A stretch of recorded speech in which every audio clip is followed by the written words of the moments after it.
Namaskar students, I am Diksha Punjabi, your English teacher. Today we are studying the poem Wind from chapter number 2 of the Beehive of class 9th. As we all know that wind is the moving air which is the natural phenomena in our environment. This poem is written by Subramanya Bharati but later on translated from Tamil in English by A.K. Ramanujan. Here, the poet talks to the wind and feels that wind is destructive, and he linked this with the adversity and challenges that people face in their life. And he says that weak people in such situation breaks down, but the strong people emerged out more strongly and overcome their adversity. He also gives the message to all that we should be mentally tough and physically strong so that we can survive in the hardships of life. Not only this, he has also asked us to be strong and make these challenges our friends with our strength and determination. So, what the poet is saying, let us begin with the poem. So let's begin with the poem. Wind. Wind comes softly. Don't break the shutters of the windows. Don't scatter the papers. Don't throw down the books on the shelf. There, look what you did. You threw them all down. You tore the pages of the books. You brought rain again. You are very clever at poking fun at weaklings. So here the poet is asking the wind to come softly. As the first line says, wind comes softly, means here the poet is saying to wind to come softly. Don't break the shutters of the windows. So here the poet is talking to the wind and asking the wind not to come in a very fast or haphazard manner. Come softly and don't break the shutters of the windows. जो भी खिड़कियों के दरवाजे वगैरह है उनको मत तोड़ना. डोंट स्कैटर द पेपर्स, जो रखे हुए हैं उनको मत बिखेरना. Don't throw down the books on the shelf, और जो शेल्फ पे जो किताबें और चीजें रखी हैं उसको मत इधर से उधर बिखेर देना या फेंक देना. So there look what you did. And up to these lines, the poet was talking to the wind and thinking and taking wind as the young child. So जैसे हम छोटे बच्चे को समझाते हैं ना कि ऐसा नहीं करो वैसा नहीं करो, so here the poet is also doing the same thing. He is also talking to the wind. In the initial part he is taking the wind as a small child and उसको वो बता रहा है कि क्या चीज करनी है और उसको नहीं करनी है. But then he says there look what you did. देखो तुमने क्या किया. You threw them all down. तुमने सारे पेपर्स, सारी बुक्स जो हैं वो सब गिरा दी. You tore the pages of the books. और यहाँ जो है वो पोएट ये भी बता रहा है कि जो विंड आती है तो वो कितनी ज्यादा डिस्ट्रक्टिव मैनर में आई है या आती है कि उसने सारे पेजेस जो हैं बुक्स के वो फाड़ दिए हैं. यू ब्रॉट रेन अगेन, और तुम जब आई हो तो साथ में अपने बारिश भी लेके आई हो. यू आर वेरी क्लेवर, तुम बहुत चालाक हो. At poking fun at weaklings, और क्योंकि तुम इसलिए चालाक हो क्योंकि तुम जो हो दूसरों का मजाक उड़ाती हो. एंड स्पेशली वीकलिंग्स का. वीकलिंग्स हियर मीन्स वो सारी चीजें जो कमजोर हो, वीक हो, चाहे वो कोई इंसान हो या फिर कोई भी छोटी मोटी चीजें हो, जैसे कि हम घास या छोटे मोटे जो पेड़ पौधे होते हैं. तो आंधी में जब विंड आती है, स्पेशली जब तेज होती है, तो सारी जो छोटी चीजें होती हैं वो उड़ जाती हैं, टूट जाती हैं, बिखर जाती हैं. सो यहाँ पोएट जो है वो विंड से यही कह रहा है कि कम slowly, don't come in very harsh manner, ताकि जितनी भी चीजें हैं वो इधर से उधर बिखर न जाएं. लेकिन वो बता भी रहा है कि जो विंड आती है तो वो कितनी ज्यादा डिस्ट्रक्टिव होती है. वो सारे सामानों को जो है इधर से उधर फेंक देती है. एंड स्पेशली जो भी वीक चीजें होती हैं उसको जो है बड़ी आसानी से उठा के अपने रास्ते से हटा देती है. Next what he says poet. Frail crumbling houses, crumbling doors, crumbling rafters, crumbling wood, crumbling bodies, crumbling lives, crumbling hearts.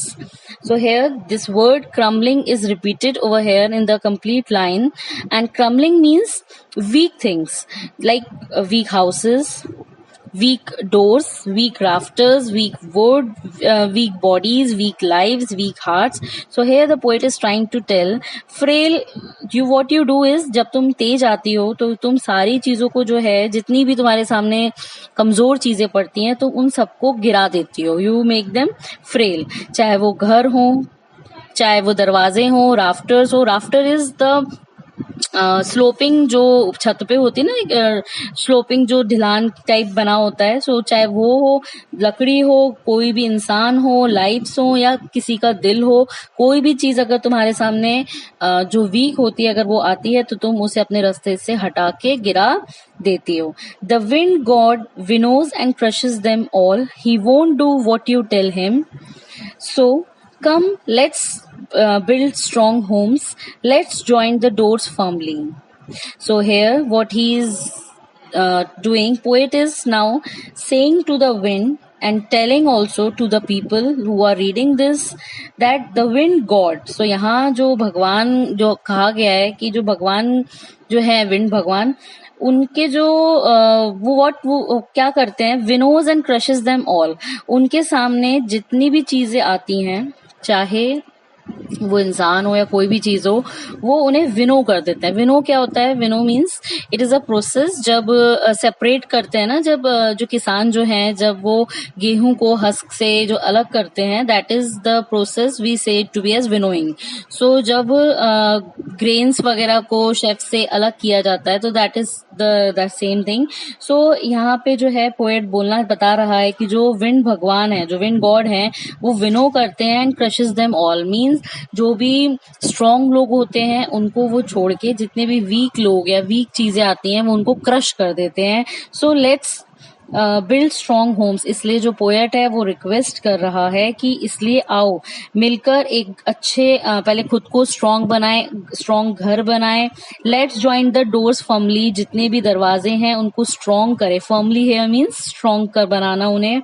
Practice to firm the body. और खाली दीवारों को ही हमें स्ट्रॉन्ग नहीं बनाना है, बल्कि हमें खुद को, हमें इंसानों को भी अपने आप को मजबूत स्ट्रांगली बनाना है. खाली स्ट्रांगली बॉडी से नहीं, बल्कि फिजिकल के साथ साथ मेंटली फिट भी बनाना है. Make the heart steadfast. और वो कह रहा है कि दिल को भी जो है हमें स्टेड फास्ट, मजबूत, फर्म बनाना है. एक जगह बनानी है जिससे हम स्ट्रांग रहें. Do this and the will be friends with us. And poet जो है वो हम सबसे रिक्वेस्ट कर रहा है कि अगर हम ऐसा करते हैं, अपने आप को स्ट्रांग बनाते हैं, तो जो विंड होगी, जिसको हम एज अ डिस्ट्रक्टर मान रहे हैं यहाँ पे इस पोएम में, वो हमारी क्या बन जाएगी? फ्रेंड बन जाएगी. The wind blows out weak fires. क्योंकि विंड क्या करती है, उसके सामने जितनी भी वीक चीजें आती हैं उनको ब्लोज आउट वीक फायर्स. वो अपने रास्ते से उन सारी कमजोर चीजों को हटा देती है. He make strong fires roar and flourish. और वो क्या करती है, जो लोग मजबूत होते हैं या जो चीजें मजबूत होती हैं, वो उनको और ज्यादा मजबूत कर देते हैं. क्योंकि जब मजबूत इंसान या मजबूती से जब अपन कुछ काम करते हैं, सो अगर हम उस चीज में जीत जाते हैं, तो we make our self more strong. हम लोग जो है कॉन्फिडेंस बिल्डअप होता है. सो वो कह रहा है कि जब तुम ऐसा होगा, जब आप अपने आप को और ज्यादा स्ट्रांग महसूस करोगे, हिज फ्रेंडशिप इज गुड, तब तुम ये मानोगे कि विंड के साथ जो दोस्ती है वो कितनी ज्यादा अच्छी है. We praises him every day. और यहाँ पे जो है पोएट वो कंपेयर कर रहा है विंड को भगवान से, कि जिस तरीके से हमारे साथ जब कुछ चीज अच्छी होती है या किसी चीज की हमें उम्मीद होती है, तो हम भगवान को कितना याद करते हैं, स्पेशली उन्हें थैंकफुल जो है हम होते हैं. सिमिलरली अगर हम सारी मुसीबतों से, सारी चीजों से अगर हम एक दोस्ती कर लेंगे, तो हम क्या करेंगे, अपने आप को और स्ट्रांग बना लेंगे. एंड जब हम स्ट्रांग बना लेंगे खुद को, तो हम और ज्यादा उस चीज के लिए खुद को भी और सिचुएशन को भी थैंकफुल होंगे कि इन चीजों से हम थके नहीं, हारे नहीं, और हमने उनका डट के मुकाबला किया. So this was all the message जो पोएट देना चाहते थे, कि we should never feel lonely over here, या हमें किसी चीज से डर के उसको गिव अप नहीं कर देना चाहिए. We should always face every situation, every problem very calmly, so that हम उस मुसीबत से बाहर आ पाएं और हम सारी चीज़ों को जो है वो फेस करके और ज़्यादा अपने आप को स्ट्रॉन्ग बना पाएं. So now let's start with the poetic devices. So in this poem we can see there is no rhyming scheme. It is a free verse. जो free verse means जब कोई rhyming scheme नहीं होती है, that poem is said to be as the free verse. And अगर हम उसकी बात करें literary devices की, तो firstly we can see here in the first line, in the first para, we can say I have already told you regarding the anaphora, that anaphora when the few lines start with the same word or ends with the same word, that thing is said to be as the anaphora. So in the second, third and fourth line we can say the lines are starting with don't. So this is the one example of anaphora. And similarly, if we see 6th, 7th and 8th line in the first para, you tore, you brought, and you are very clever. So here also it is starting with the same word you. So these both are the example of the anaphora. And if we move further, we can see the repetition is also there.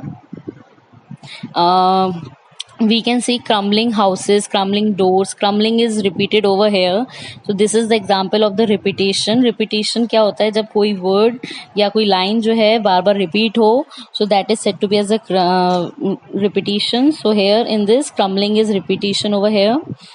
If we move more further, we can see we can also see personification is also did it over here, because personification क्या होता है, जब हम किसी चीज को, जब non living thing को हम ट्रीट करते हैं as a living thing, so उसे हम पर्सोनिफिकेशन कहते हैं.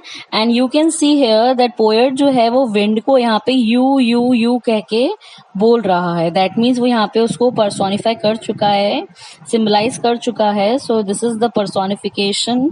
एंड आप नीचे भी देख सकते हैं, he is saying he won't do, he makes strong fires, his friendship. तो यहाँ वो ऑलरेडी विंड को एक एज अ लिविंग थिंग यहाँ पे वो दिखा रहा है. So that is the personification. Next is alliteration is also here. So alliteration क्या होता है, जब यहाँ पे किसी भी लाइन में, एक सिंगल लाइन में जब कॉन्सोनेंट साउंड जो है वो रिपीट होता है, that is said to be as the alliteration.